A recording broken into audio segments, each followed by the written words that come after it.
तो भाई हम आज पढ़ेंगे बेसिक थर्मोडायनामिक्स।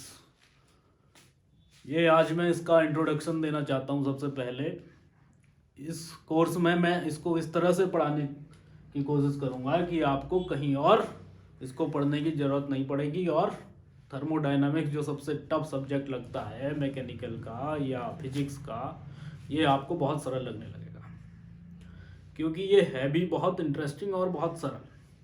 इसको हम एक एक स्टेप वाइज देखेंगे। सबसे पहले तो जानेंगे कि ये पढ़ते क्यों हैं और ये होता क्या है। सबसे पहले थर्मोडायनामिक्स केवल और केवल आपको हीट और एनर्जी के बारे में पढ़ाई करनी है, और वर्क इसमें कितना हीट चाहिए, कितना वर्क करने के लिए, एफिशिएंसी से रिलेटेड ये सारा सब्जेक्ट ही इसीलिए बनाया गया है कि कोई चीज़ काम तो करती है लेकिन बेहतर काम कैसे करें, जितना अच्छे से अच्छे ढंग से कोई चीज़ काम कर सके, उसके लिए हम ये सब्जेक्ट हमने बनाया है। तो ये दो पार्ट में डिवाइडेड है, थर्मल, इससे आपको समझ में आ रहा होगा कि कुछ हीट से रिलेटेड कोई चीज़ है, और डायनामिक्स मतलब इसका फ्लो, हीट के फ्लो की स्टडी हम कर रहे हैं यहाँ पर। अब हीट के फ्लो की स्टडी कर रहे हैं तो ये सबको पता है, heat high to lower flow होती है, high temperature to low temperature. जैसे ज्ञान फ्लो होता है high temperature to low temperature, और ऐसे ही पानी फ्लो होता है high potential to low potential. ऐसे ही क्रोध भी जो चलता है वो भी ऊपर से नीचे को। जैसे कोई बॉस होगा तो वो अपने एम्प्लॉय पर क्रोध निकाल सकता है, एम्प्लॉय उसके नीचे कोई होगा तो वहाँ निकालेगा, नहीं तो अपने घर में किसी को धमकाएगा। तो थर्मोडायनामिक्स भी उन्हीं बेसिक लॉज पर चलता है, वही नियम हमने जानने हैं, वही पढ़ने हैं। और ये क्यों पढ़ना है? इसको पढ़ना इसलिए है कि भाई जैसे हमने गाड़ी चलाते हैं तो पेट्रोल डलवाते हैं। अब वैज्ञानिकों ने देखा कि भाई पेट्रोल हमने डाला गाड़ी में, लेकिन पेट्रोल की जो एनर्जी है, जितनी एनर्जी उससे निकलनी चाहिए थी उतना एनर्जी पूरा गाड़ी जब पूरी चली तो यूटिलाइज नहीं हो पाई। उतना का उतना वर्क गाड़ी ने चल के दिया नहीं, जितना हीट हमने उसको सप्लाई किया उतना वर्क हमें नहीं मिला। भैया होना तो ये चाहिए था, पेट्रोल में अगर 4000 किलो जूल की एनर्जी है तो जो गाड़ी काम करेगी, गाड़ी जब चलेगी तो 4000 किलो जूल का गाड़ी कम से कम वर्क करे, लेकिन ऐसा नहीं होता है। Q is not equal to W, और 4000 किलो जूल आप ये देखेंगे कि 4000 में 1000 से 1500 या 2000 भी आपको नहीं मिलता है, 1500-1400 किलो जूल का ही वर्क मिलेगा, चाहे आप फ्रिक्शन लॉसेज बाकी सारी लॉसेज को हटा लें। फ्रिक्शन लॉसेज क्या होते हैं? जैसे इंजन जब आगे पीछे होता है पिस्टन, तो उसमें आगे पीछे होने की वजह से कुछ एनर्जी हीट एनर्जी बन के एनवायरनमेंट में चारों तरफ डिसिपेट हो जाती है, यानी फैल जाती है, चली जाती है, तो वो एनर्जी लॉस्ट हो गया। अब आपने तो इसीलिए ये सब्जेक्ट बनाया गया कि भाई हम मैक्सिमम कितना निकाल सकते हैं। 4000 किलो जूल आपने हीट सप्लाई की, 4000 तो आप नहीं निकाल सकते, उसमें भी ये तो पता हो गया, लेकिन उसमें भी कितना निकाल सकते हैं, तो ये लिमिट 2000, सारे लॉसेज को हटाने के बाद भी 2000 से कम ही आता है। तो वो जानेंगे कितना लिमिट हम इसका वर्क कर सकते हैं। जैसे हम खाना खाते हैं, खाने में काफ़ी एनर्जी होती है, लेकिन क्या जो एनर्जी होती है पूरी की पूरी एनर्जी का हम काम कर पाते हैं पूरी ज़िंदगी में? हम जितना खाना खाते हैं उसमें जितनी एनर्जी होती है उसका हम शायद 10-20% भी मुश्किल से उपयोग कर पाते होंगे। तो यही सब चीज़ें थर्मोडायनेमिक्स में हमें पढ़नी हैं, और ये आपको गाड़ी में, आपका फ्रिज में, आपका इलेक्ट्रिसिटी अप्लायंसेज में, ये सब कूलर में, यही सारी इसी के थ्योरम, इसी के रूल्स लगते हैं। तो आगे भी आप कोई डिवाइस बनाए कि भाई जैसे परपेचुअल मोशन मशीन की बात आती है कि भाई बिना एनर्जी दिए वर्क हो रहा है, या कुछ भी नहीं दे रहे, वो घूमता जा रहा है, कोई चीज़ घूमती जा रही है, तो ये सब चीज़ें होती हैं कि नहीं होती हैं, ये थर्मोडायनेमिक्स के नियम हमें बताते हैं। तो इसको कौन कौन लोगों को पढ़ना है? सबसे पहले जो बच्चे 11th में हैं, CBSE बोर्ड या कोई सा भी बोर्ड है, थर्मोडायनेमिक्स कंपलसरी है। प्लस जो पॉलीटेक्निक में है मैकेनिकल या कोई और इस तरह से रिलेटेड सब्जेक्ट पढ़ रहा है, कोई बीटेक में है, और बीएससी वाले भी जो हैं जिनका फिजिक्स उनके कोर्स में है, मैकेनिकल वाले कोई रिसर्च करना चाहता हो वो सब इस कोर्स को पढ़ सकते हैं। इसके बारे में जानकारी लेनी बहुत ज़रूरी है और ये आपकी लाइफ से जुड़ा हुआ ही एक सब्जेक्ट है। हमारे ऊपर आदमी भी खाना खाता है, कोई जीव जंतु कीड़ा मकोड़ा पेड़ पौधे ये सब थर्मोडायनेमिक्स को के नियमों को फॉलो करते हैं। अब इसके एप्लीकेशंस कहाँ कहाँ हैं, तो इसके एप्लीकेशंस आपका बॉयलर हो गया जहाँ पावर प्लांट बिजली बनती है वहाँ एप्लीकेशन है इसका। टरबाइन हो गया जहाँ बॉयलर के बाद स्टीम जाती है और टरबाइन को घुमा के इलेक्ट्रिसिटी जनरेट होती है। उसके बाद आपका गाड़ी हो गया डीजल की या पेट्रोल की, सीएनजी की, तो यहाँ भी थर्मोडायनेमिक्स का लागू है कि कितना वर्क करेगा क्या करेगा ये सब निकालने के लिए। आपका हीट एक्सचेंजर हो गया। हीट एक्सचेंजर यानी कि ठंडा फ्लूइड हम एक तरफ से डालते हैं, गर्म फ्लूइड एक तरफ से डालते हैं, तो ये और एडवांस थर्मोडायनेमिक्स है, हीट एंड मास ट्रांसफर इसको कहते हैं, लेकिन ये भी थर्मोडायनेमिक्स का ही एक एडवांस सब्जेक्ट है। आपका फ्रिज हो गया, फ्रिज भी ठंडा कर रहा है तो बिजली ले रहा है और एक पोर्शन को अपने अंदर जो चैम्बर है उसे ठंडा कर रहा है। एसी हो गया, ये सब थर्मोडायनेमिक्स पर बेस्ड चीज़ें हैं। तो कोई भी आपको चीज़ पढ़नी है आगे तो बेसिक थर्मोडायनेमिक्स बहुत ज़रूरी है, इसके एप्लीकेशंस बहुत सारे हैं।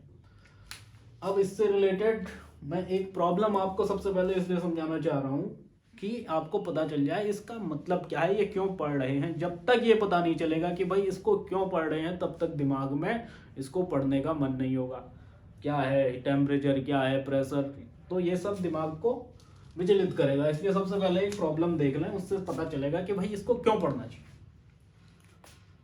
तो हम इसके हिसाब से एक प्रॉब्लम करेंगे जिससे ये समझ में आएगा कि हम इससे निकालते क्या है। तो सबसे पहले हमें दिया गया है इलेक्ट्रिक हीटर की एफिशिएंसी 0.73, गैस की efficiency 0.37, cost of electric energy 8 रुपया पर kilowatt hour, cost of gas energy 2 रुपया पर किलोवाट। तो हमें निकालना है कि 15 डिग्री से 65 डिग्री पानी गर्म करना है तो कौन सा सस्ता रहेगा। तो सस्ता अगर हमें निकालना है तो पानी को गर्म करने की जरूरत है नहीं। हम इसको मान के चलते हैं कि पानी गर्म होगा, मान लिया x यूनिट्स पे, हम मान के चल लेते हैं भाई पानी गर्म होगा 1 किलोवाट आवर पे। हमें सस्ता निकालना है कि कौन से में कॉस्ट कम पड़ेगी। तो 1 किलोवाट आवर हमें कॉस्ट ऑफ इलेक्ट्रिसिटी पड़ेगी 8 रुपये की। 8 रुपये की कॉस्ट पड़ेगी, 1 किलोवाट आवर मिलेगा। इसकी एफिशिएंसी है 0.73 इंटू 0.73, तो 8 रुपये में हमें 0.73 किलोवाट आवर एनर्जी मिलेगी। इसके केस में, गैस के केस में हमें 2 रुपया 1 किलोवाट आवर मिली, लेकिन यूज कितनी हुई 0.37। तो 8 रुपए में कितनी मिलेगी, 8 रुपए में हमें 4 किलोवाट आवर मिल जाएंगे। 2 रुपए की 1 किलोवाट आवर है तो 4 किलोवाट आवर 8 रुपए की मिल जाएगी। और ये यूज कितनी होगी 0.37, इसको गुणा कर देंगे 30 चौको 120, 7 चौको 28, तो 1.48 किलोवाट आवर। तो हमें 8 रुपये में इलेक्ट्रिक के केस में 0.73 किलोवाट आवर मिल रहे थे, वहीं गैस के केस में 1.48 किलोवाट आवर मिल रहे हैं। तो भैया इससे ये समझ में आया कि गैस के केस में 8 रुपये में हमें ज़्यादा एनर्जी मिल रही है, इसमें कम मिल रही है। तो कौन सा सस्ता है, जिसमें ज़्यादा एनर्जी मिलेगी वो सस्ता पड़ेगा, क्योंकि पानी गर्म होने के लिए तो उतनी एनर्जी लेगा, चाहे बिजली से करो या गैस से करो, पानी ज़्यादा एनर्जी नहीं लेगा गर्म होने में। गैस और बिजली दोनों में बराबर लेगा। तो इस तरह की प्रॉब्लम, ये एक बहुत बेसिक प्रॉब्लम है, इसी तरह की प्रॉब्लम इसमें निकालने को आती है। फिर ये पूछ लेगा 20 लीटर पानी गर्म होने को कितनी एनर्जी लेगा, भाई वो अलग चीज़ है। फिर उसके बाद आपको थर्मोडायनेमिक्स में कुछ टर्म्स मिलेंगे, P press P V T Q W, एक और मिलेगा S। तो ये सारी चीज़ें क्या हैं, P आपका प्रेशर हो गया, कहीं भी आप रहते हैं इस पृथ्वी में हम, तो हम एक प्रेशर पे ही जी रहे हैं, कौन सा प्रेशर है भाई वो? उसको कहते हैं एटमॉस्फेरिक प्रेशर। हमारे ऊपर हवा है, तो हवा का पूरे हाइट से लेके जितना ऊपर तक हवा है, यहाँ तक जो हम पर दबाव पड़ रहा है, उसको कहते हैं एटमॉस्फेरिक प्रेशर, PATM। इसकी वैल्यू लगभग होती है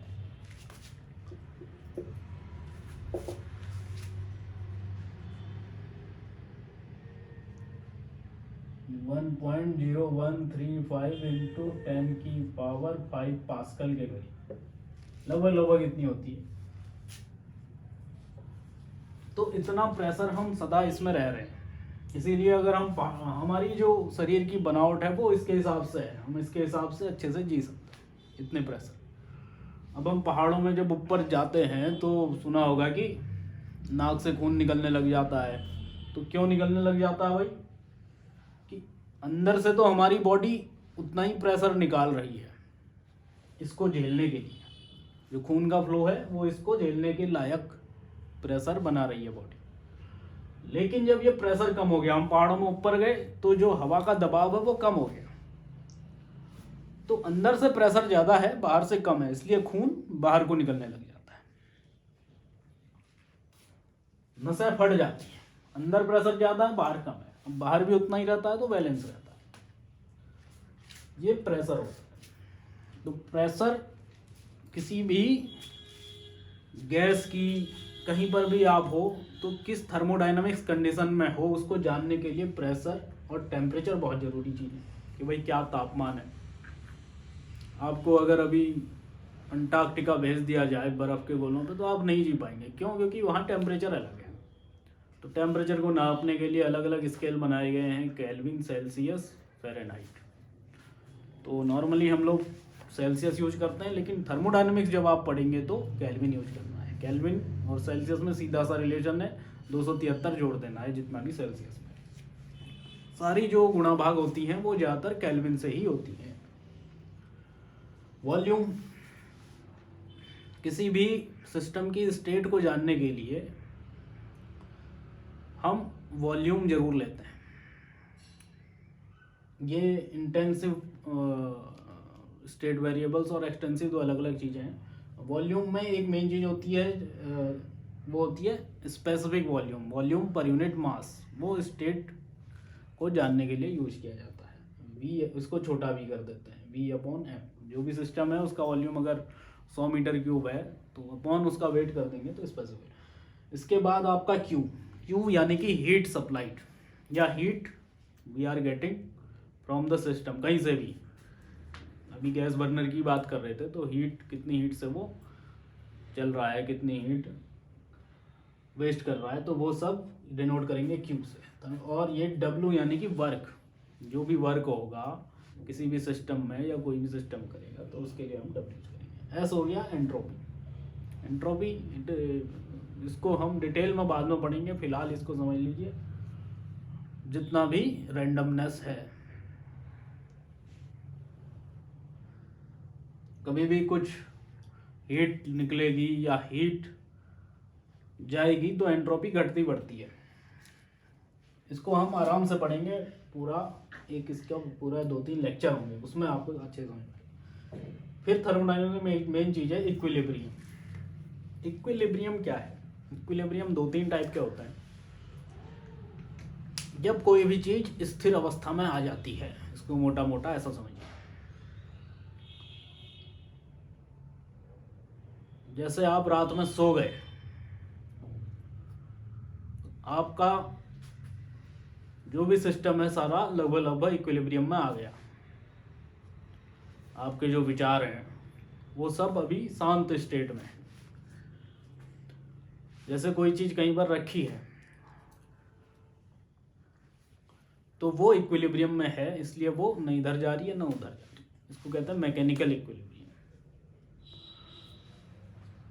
केमिकल इक्विलिब्रियम, जैसे आपने किसी कमरे में स्प्रे मार दिया किसी कोने में, तो थोड़ी देर आप उस जगह पर जाओगे तो बहुत गैस आएगी, लेकिन थोड़ी देर बाद कोई स्मेल नहीं आएगी।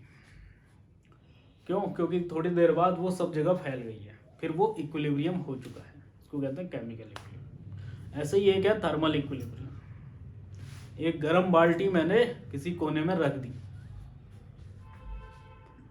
तो थोड़ी देर बाद वो पहले तो गर्म थी, 1 घंटे तक भी हो सके गर्म रहे, लेकिन 1-2 घंटे बाद आप देखेंगे वो नॉर्मल, उसमें कोई गर्माहट शेष नहीं रही। तो इसको कहते हैं थर्मल इक्विलिब्रियम, क्योंकि जब तक इक्विलिब्रियम नहीं था थर्मल, तब तक हीट का आदान प्रदान जारी था। कमरा हीट ले रहा था, गाड़ी बाल्टी हीट छोड़ रही थी। तो ये इक्विलिब्रियम स्टेट हो गई।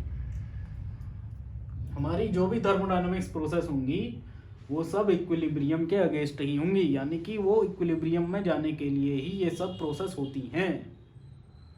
आप तो खाली हीट दे देते हैं, आपने तो गैस जला दी, लेकिन पानी गर्म क्यों हुआ? पानी गर्म इसलिए हुआ, पहले बर्तन का तला गर्म हुआ, उससे फिर धीरे धीरे नीचे के मॉलिक्यूल गर्म हुए, फिर वो सारा इक्विलिब्रियम में होने के लिए अपनी हीट को ऊपर तक ट्रांसफर करेगा। उसके बाद इक्विलिब्रियम से रिलेटेड ही एक जीरोथ लॉ है। थर्मोडायनामिक्स का पहला लॉ पहले आया था, दूसरा लॉ भी पहले आ गया था, लेकिन बाद में जीरोथ लॉ आया, तो इसलिए इसको जीरोथ लॉ बताया गया। जीरोथ लॉ क्या कहता है कि भाई कोई सिस्टम है ए, अगर ये थर्मल इक्विलिब्रियम में है बी के साथ, और बी जो है ये थर्मल इक्विलिब्रियम में है सी के साथ, तो ए और सी दोनों भी थर्मल इक्विलिब्रियम में होंगे। तो भैया ये इतना इंपॉर्टेंट कैसे बन गया? इस जीरोथ लॉ के हिसाब से ही टेम्परेचर का कॉन्सेप्ट आया। ये तो नॉर्मल सी बात है, ए और बी, इसको ऐसे नहीं कहना है। ये लॉ ये नहीं है कि ए और ए का टेम्परेचर अगर बी के बराबर है, बी का टेम्परेचर सी के बराबर है, तो ए और सी का भी टेम्परेचर सेम है।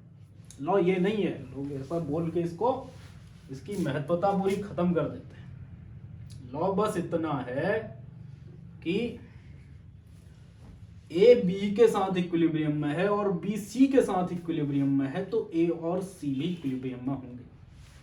अगर ए बी के साथ थर्मल इक्विलिब्रियम में है और बी सी के साथ थर्मल इक्विलिब्रियम में है, तो ए सी के साथ क्यों है?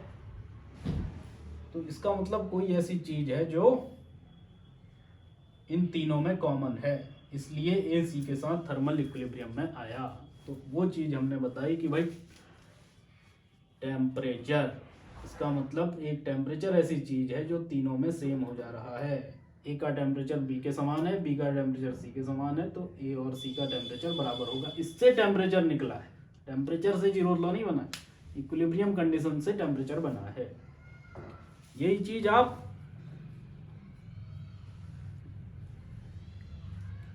मैकेनिकल इक्विलिब्रियम में इस तरीके से नहीं कह सकते। कहेंगे भी तो उसमें भी कोई नई चीज हो सकता है, निकल सकती है कि एक आइटम दूसरे आइटम के साथ मैकेनिकल इक्विलिब्रियम में है, वो आइटम तीसरे आइटम के साथ मैकेनिकल इक्विलिब्रियम, तो पहला और तीसरा भी क्या मैकेनिकल इक्विलिब्रियम में होंगे। तो ये रिसर्च का विषय है, आपको रिसर्च के लिए भी टॉपिक दे दिया। केमिकल में भी आप ऐसे ही जा सकते हैं, केमिकल इक्विलिब्रियम में भी क्या कोई नई चीज हो सकती है। तो भाई सोचिए, अभी इतनी खोजें हुई नहीं है, आप कर सकते हैं।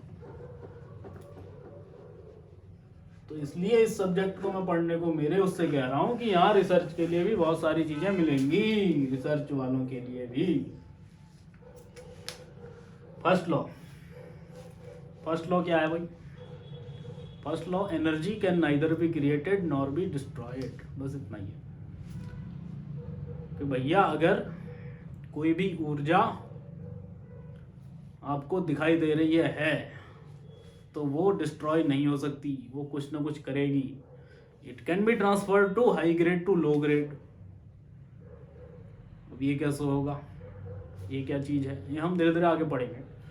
लेकिन फिलहाल के लिए समझो कि एनर्जी क्रिएट नहीं की जा सकती, ना ही डिस्ट्रॉय की जा सकती है। तो ये फर्स्ट लॉ आपका परपेचुअल मोशन मशीन 1 या परपेचुअल मोशन मशीन 2 को तो नहीं, इसको जरूर खत्म कर देता है। परपेचुअल मोशन मशीन 1 ये कहती है कि भाई ऐसी मशीन कोई बनाई है हमने, लोग इसको बनाने का दावा किए हैं बहुत सारे भूतकाल में, कि बिना एनर्जी दिए हम कुछ चीज कर रहे हैं। बिना एनर्जी दिए पंखा गोल गोल घूमे जा रहा है, तो उसको PMM1 कहते हैं। तो फर्स्ट लॉ ये सब चीज को नकार देता है। तो धीरे धीरे हम इनसे रिलेटेड क्वेश्चन करेंगे। फर्स्ट लॉ पढ़ेंगे अच्छे से कि क्या है, उसके बाद सेकेंड लॉ पढ़ेंगे। सेकेंड लॉ क्या है कि भाई high temperature to low temperature तो चला जाता है, लेकिन लो टू हाई अगर हमें भेजना है, लो टू हाई अगर पानी को भेजना है तो भाई क्या चाहिए ना, हाई टू लो तो पानी ट्रेवल होता ही होता है।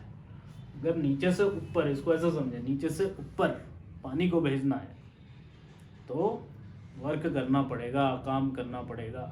ऐसे ही इस केस में है, हीट को भी low temperature to high temperature भेजना है तो काम करना पड़ेगा। कैसा, किस केस में होता है ये? फ्रिज के केस में। फ्रिज में क्या है, कमरा ऑलरेडी ठंडा है और बाहर गर्म है, लेकिन फिर भी कमरे को ठंडा रखने के लिए हम अंदर की हीट बाहर लगातार भेजते रहते हैं। तो इसके लिए हम क्या करते हैं, इलेक्ट्रिक वर्क की सप्लाई करते हैं। तो यही सारी चीज़ें हमें पढ़नी हैं। धन्यवाद।